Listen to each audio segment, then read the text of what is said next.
Hola, ¿qué tal? Mi nombre es Ana y el día de hoy voy a dar la clase de literatura con el tema textos literarios. Primero que nada, ¿qué son los textos literarios? Lo voy a leer y después lo voy a explicar. Los textos literarios son obras escritas que buscan expresar ideas, emociones o narrar historias a través de un estilo artístico y creativo. Es decir, que los textos literarios tienen el objetivo de formar una atmósfera cuando tú los lees, a comparación de los textos informativos. Por ejemplo, los textos informativos, como su nombre lo dice, tienen el objetivo de informar, de hacerte llegar una información en el momento en el que tú los lees. Pero los textos literarios no tienen ese objetivo, sino que el objetivo de los textos literarios es que al momento en el que tú lo lees, te puedes imaginar la atmósfera y te puedes imaginar las cosas que están pasando poéticamente en el texto, de una manera estética, pero no estás agarrando como directamente una información de ello. Utilizan recursos y tienen varios géneros que voy a explicar a continuación. Los recursos del texto literario, voy a leer y luego voy a explicar, son técnicas y figuras retóricas que los autores utilizan para enriquecer su escritura y crear efectos estéticos. Como ya expliqué, los textos literarios están formados para que tú puedas crearte una atmósfera al momento en el que tú los lees. Y para que esto suceda, los textos no pueden ser tan literales al respecto con las palabras. Entonces, los recursos que utilizan son cosas como la metáfora, el símil, que voy a explicar a continuación, y todo esto es para ayudar a que la estética del libro sea más entendible y que tú te lo puedas imaginar de una manera más romantizable. Tenemos la primera, que es la metáfora, y la metáfora es la comparación implícita entre dos cosas diferentes. Es decir, que no utiliza palabras como eres, pareces, sino que compara una cosa que no tiene nada que ver con la otra. Por ejemplo, el tiempo y el oro. ¿En qué se parecen el tiempo y el oro? En nada.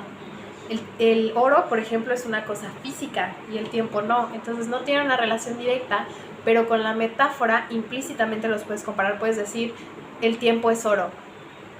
No es algo literal, es metafórico, a eso se refiere. Después tenemos el símil, que es la comparación explícita, y en este sí se utilizan palabras como eres, pareces, luces. Igualmente estás comparando dos cosas que no tienen una relación directa, que físicamente no pueden tener una relación directa, pero es poético. ¿Me explico? Por ejemplo, en el símil puedes utilizar eres como un sol. ¿Y qué se parece una persona a un sol físicamente? A nada. Una persona no puede ser igual que un sol, pero poéticamente, de manera símil, los estás comparando, estás atribuyendo características humanas a ello. Después tenemos la personificación, que es atribuir cualidades humanas a cosas que no la tienen, a objetos o fuerzas que no son humanos. Por ejemplo, cuando en los libros dicen el viento susurraba entre los árboles. El viento no puede susurrar, el viento no tiene garganta, el viento no tiene cuerpo, el viento no es algo no físico, ¿me explico? Entonces no puedes susurrar, pero le puedes atribuir cualidades humanas para hacerlo más poético.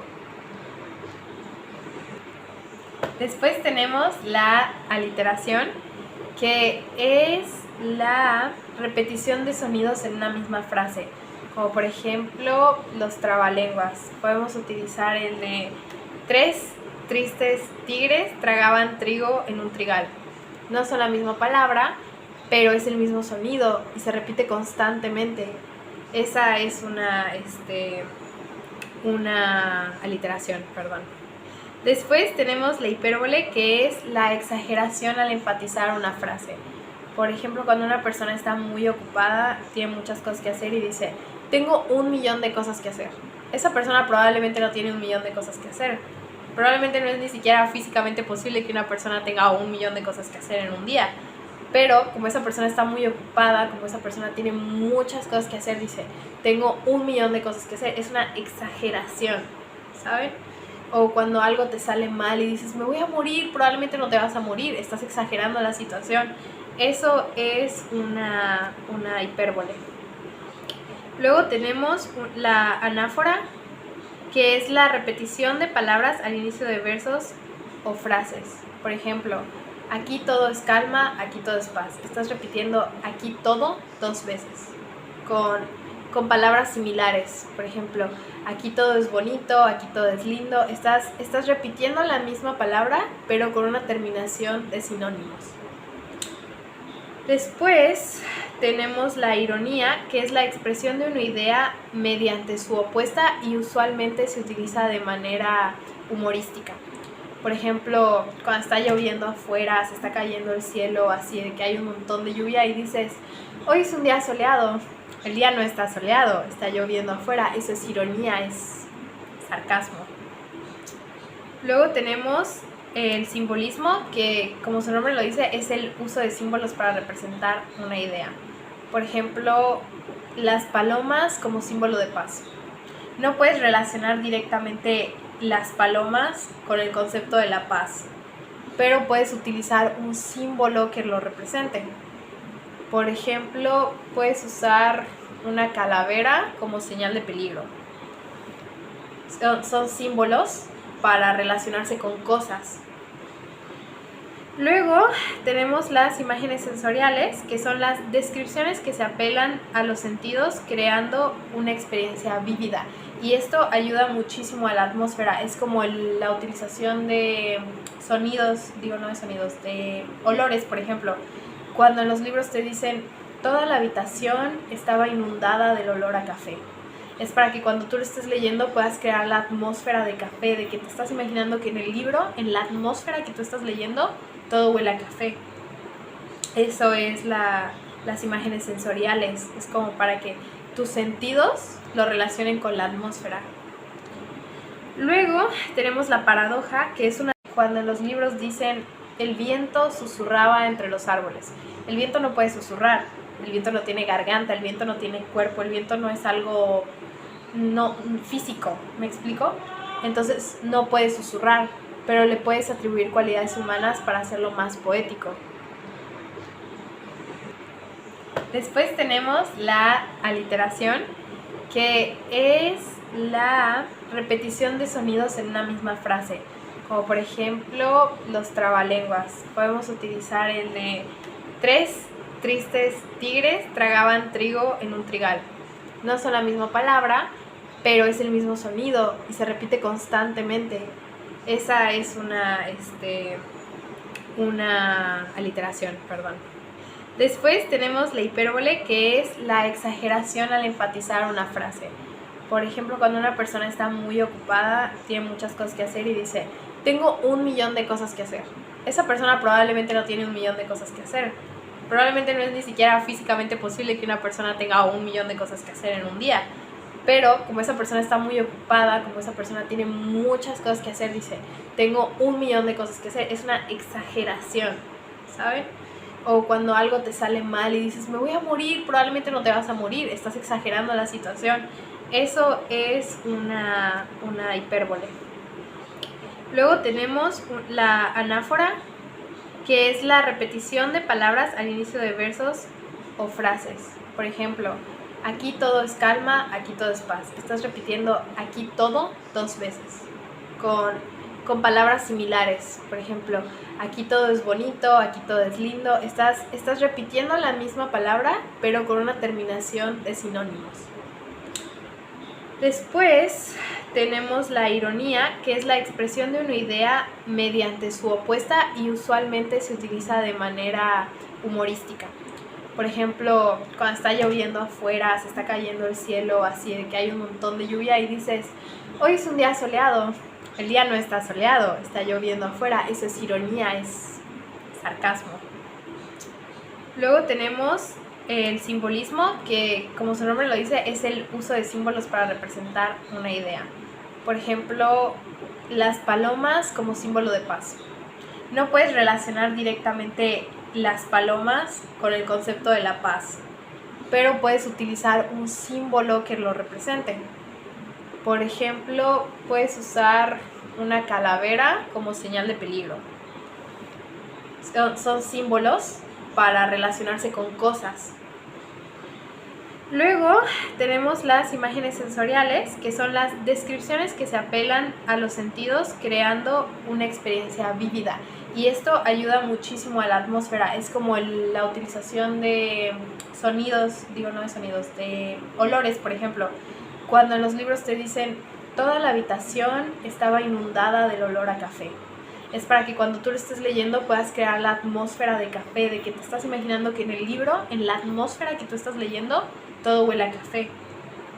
Eso es las imágenes sensoriales. Es como para que tus sentidos lo relacionen con la atmósfera. Luego tenemos la paradoja, que es una declaración que parece contradictoria, pero declara una verdad profunda. Por ejemplo, menos es más. Si a ti te dicen que menos, restándole es más, probablemente no lo entiendas, pero lo tienes que analizar, aunque suene contradictorio, para que la frase cobre sentido. Menos es más, todo es nada. ¿Me explico?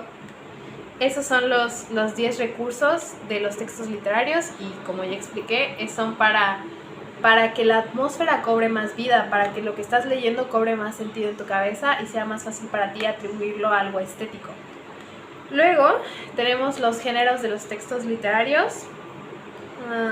Son 4, no son muy largos. Los géneros de los textos literarios son categorías que agrupan las obras según sus características formales y temáticas. Por ejemplo, tenemos la narrativa. La narrativa relata historias ya sean ficticias o basadas en la realidad. Y las narrativas pueden ser, por ejemplo, los cuentos, las novelas, las fábulas. Después tenemos la poesía. La poesía es más corta y expresa sentimientos y emociones a través de versos. La poesía se caracteriza por su ritmo, por su métrica y por el uso de figuras literarias.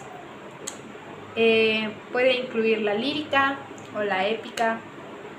Es más corto porque, como expliqué, los textos literarios son como para eso, ¿no? Para que te crees una atmósfera, no para darte información. Porque si tú lees un poema, probablemente la primera vez que lo leas no lo puedas relacionar con cosas literarias y no lo entiendas bien, pero tienes que usar tu sentido poético para entender los textos literarios. Después tenemos el teatro, que son obras escritas para ser representadas. Incluye diálogos y personajes, puede ser trágica o cómica, es decir, son historias que primero tú escribes y luego son representadas en físico, son actuadas. Después tenemos el ensayo. El ensayo es un texto en prosa que explora y reflexiona sobre un tema específico, con elementos argumentativos y personales. Es decir, un ensayo puede ser sobre el calentamiento global. El calentamiento global es un tema súper extenso, entonces en los ensayos lo que tú haces es realizar una investigación y en base a esa investigación vas a crear argumentos personales o argumentos basados en lo que estás leyendo y a partir de eso vas a escribir todos los pensamientos que puedas atribuir a ello, agregando la información, pero tu objetivo no es informar realmente, sino dar tu opinión al respecto, por eso es un texto literario. Luego tenemos no, ya son todos. Esos son todos los géneros de los textos literarios. Y pues con esto, gracias a los géneros, podemos tener variaciones y subgéneros y eso permite una amplia diversidad en la creación histórica.